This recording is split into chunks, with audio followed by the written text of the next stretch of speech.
समंदर के किनारे बसे एक छोटे से गांव नूरपुर में लहरों का शोर ही वहां के लोगों की जिंदगी का संगीत था।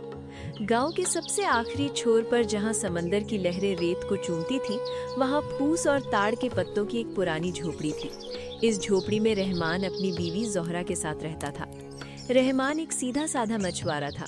उसके पास दौलत के नाम पर बस एक पुरानी नाव, एक जाल और ऊपर वाले की जात पर अटूट भरोसा था। रहमान बहुत मेहनती था।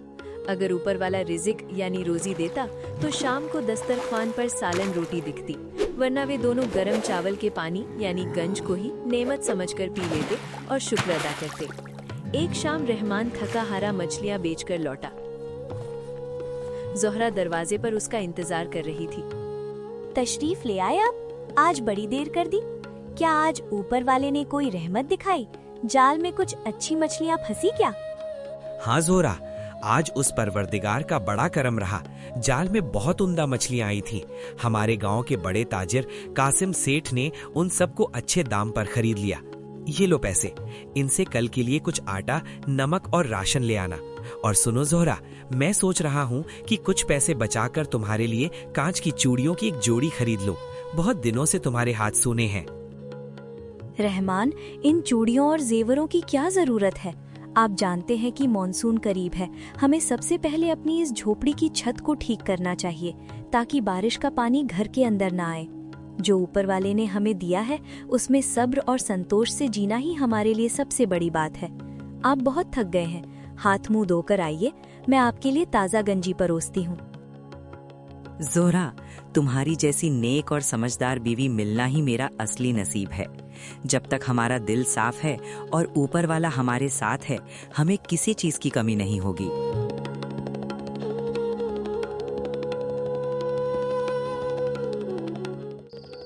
एक रात अमावस का अंधेरा था और समंदर किसी भूखे शेर की तरह दहाड़ रहा था।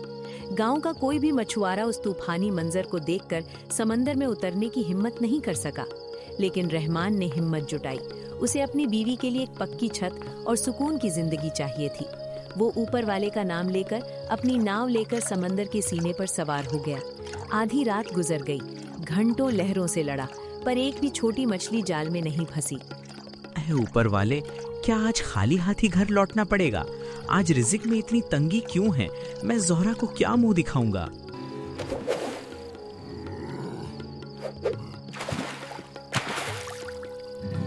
जैसे ही वो मायूस होकर जाल समेटने लगा, अचानक उसे महसूस हुआ कि जाल बहुत भारी हो गया है।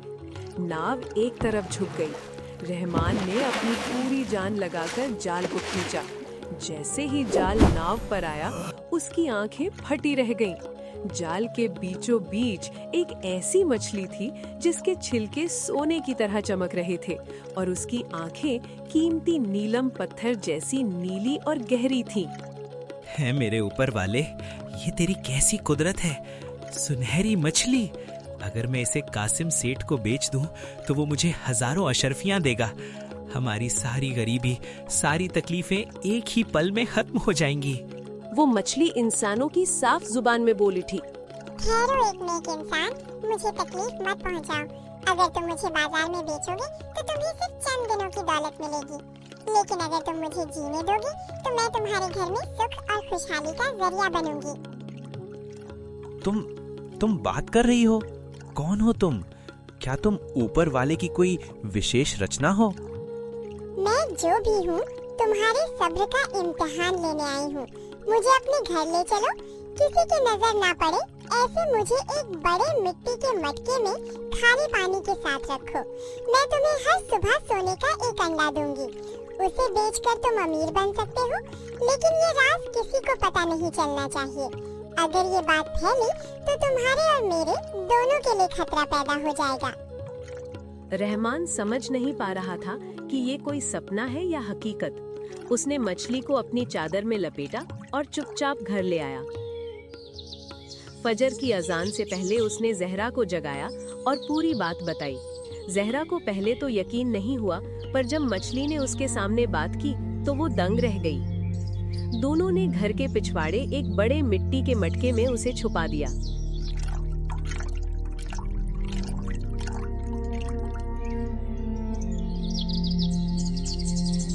अगली सुबह वे डरते डरते मटके के पास गए। शुक्र है ऊपर वाले का। रहमान देखिए, ये तो वाकई सच है। ये खालिस सोने का अंडा है।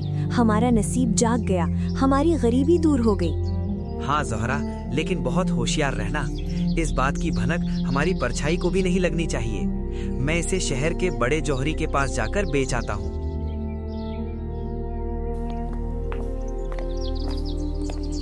रहमान ने वो अंडा शहर में बेचा और उसे बहुत सारे पैसे मिले।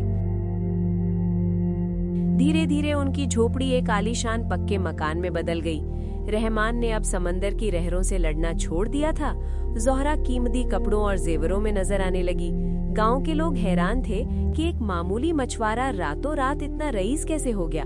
खासकर रहमान का एक दूर का भाई बशीर, जो बहुत ही लालची और जलनखोर इंसान था। एक दिन जब रहमान बाजार से लौट रहा था, बशीर ने उसे रोक लिया। क्यों रहमान भाई, आजकल समंदर के किनारे आपके कदम नहीं पड़ते? बिना मछली पकड़े घर कैसे चल रहा है? या फिर उस कासिम सेठ की तिजोरी पर हाथ साफ कर दिया है? बशीर, अपनी जुबान को लगाम दो। मैंने कोई गलत काम नहीं किया। बस ऊपर वाले का करम है, मुझे एक छुपा हुआ रिज़िक मिल गया है। अच्छा, क्या रिज़िक सिर्फ नेक लोगों को ही मिलता है? और कैसा खजाना है जो हर हफ्ते तुम्हें शहर ले जाता है?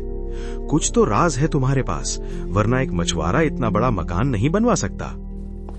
रहमान इन सवालों का जवाब नहीं दे पाया और वहां से खिसक गया। लेकिन बशीर ने जो शक का बीज बोया था, वो पूरे गांव में फैल गया। ये खबर कासिम सेठ के कानों तक भी पहुंच गई। सुनो, उस रहमान के बारे में पता लगाओ। कहते हैं उसके पास कोई ऐसी चीज है जो उसे रोज दौलत दे रही है। उस पर कड़ी नजर रखो। उसकी हर पल की खबर मुझे चाहिए। उस दिन से रहमान के जीवन का सुकून छिन गया। बशीर हर वक्त उसके घर के आसपास मंडराता रहता और कासिम सेठ के आदमी साए की तरह उसका पीछा करते। रहमान की रातों की नींद उड़ गई। एक रात ज़ोहरा ने उदास होकर अपने शौहर से कहा, रहमान, ये कैसा बेचैनी भरा जीवन है। ये सोना हमें मन की शांति नहीं दे रहा, बल्कि हमारे चेहरों की मुस्कान छीन रहा है। हर पल ऐसा लगता है जैसा कोई हमें देख रहा है। मुझे डर लग रहा है। ज़ोहरा, तुम चुप रहो। जहाँ दौलत होती है वहाँ खौफ तो होगा ही। अब हम गरीब नहीं रहे। हमें इस अमानत को बचाना होगा। हमें हर किसी से सावधान रहना होगा। सावधान रहने का मतलब क्या ये है कि हम अपनों से बात करना भी छोड़ दें? आपको अपनी नाव और उस समंदर से दूर हुए कितना वक्त हो गया जिससे आप प्यार करते थे? क्या हमें वाकई ऐसी दौलत की जरूरत है जो हमारी नींदें छीन ले? हाँ, जरूरत है। तुम बेकार की बातें मत करो और सो जाओ।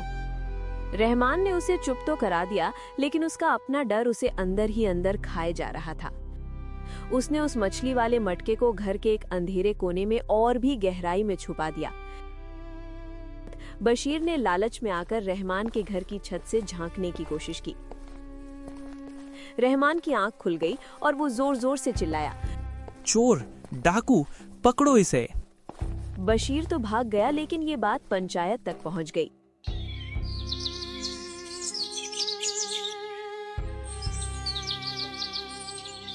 क्यों रहमान, तुम्हारे घर में ऐसी क्या दौलत है कि लोग रात को छतें फाड़ रहे हैं?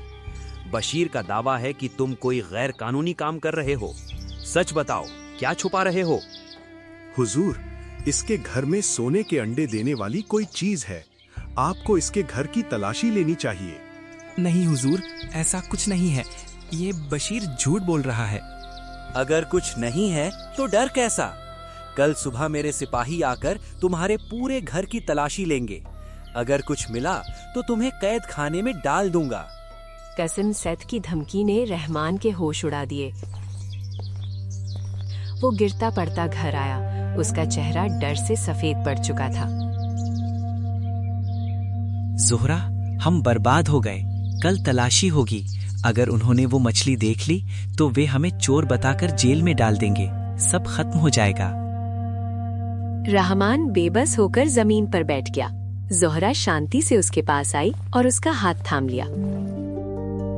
रहमान, अब तो देख लीजिए, इस सोने ने हमें क्या दिया। इसने पेट भरने के लिए अच्छा खाना तो दिया, लेकिन आंखों की नींद छीन ली। इसने पक्का मकान तो दिया, पर मन का चैन छीन लिया। ये कोई रहमत नहीं है, ये हमारे लिए आजमाइश, परीक्षा बन गई है। हम पहले कितने खुश थे, दिन भर मेहनत करते और रात को सूखी रोटी खाकर भी चैन से सोते थे। जोहरा की बातें रहमान के ज़मीर पर चोट कर रही थी। उसे एहसास हुआ कि जब से ये धन आया है, उसने ना तो सुकून से इबादत की, ना ही समंदर की ताज़ा हवा महसूस की। तुम सच कह रही हो जोहरा, मैं लालच में अंधा हो गया था। मुझे ये दौलत नहीं चाहिए, मुझे मेरा पुराना सुकून और मेरा आज़ाद जीवन वापस चाहिए। रहमान ने एक बड़ा फैसला लिया। जब पूरी दुनिया सो रही थी, रहमान ने उस मटके को उठाया और चुपचाप समंदर की ओर चल पड़ा। रात की चांदनी में समंदर बहुत पुरसुकून लग रहा था। रहमान ने अपनी पुरानी नाव पानी में उतारी और चप्पू चलाते हुए उसी जगह पहुंचा जहां उसे वो मछली मिली थी। ऐ समंदर की मछली, तुमने मुझे दौलत दी, पर मैं उस बोझ को नहीं उठा सका। मुझे माफ कर देना। तुम्हारा घर ये छोटा मटका नहीं, ये विशाल समंदर है। तुमने जो कुछ मुझे दिया था, वो मैं तुम्हें आज लौटा रहा हूँ। मुझे मेरी पुराना शांति वापस दे दो। अब तुम भी आजाद हो। उसने मटका समंदर में पलट दिया। वो सुनहरी मछली एक आखिरी बार चमकी और नीले पानी की गहराइयों में खो गई। रहमान को ऐसा महसूस हुआ जैसे उसके सीने से कोई बहुत बड़ा पत्थर हट गया हो। वो घर लौटा और महीनों बाद ऐसी नींद सोया जैसे कोई मासूम बच्चा। अगली सुबह कासिम सेठ के सिपाही और बशीर रहमान के घर आ धमके। उन्होंने पूरा घर छान मारा, पर उन्हें कुछ न मिला।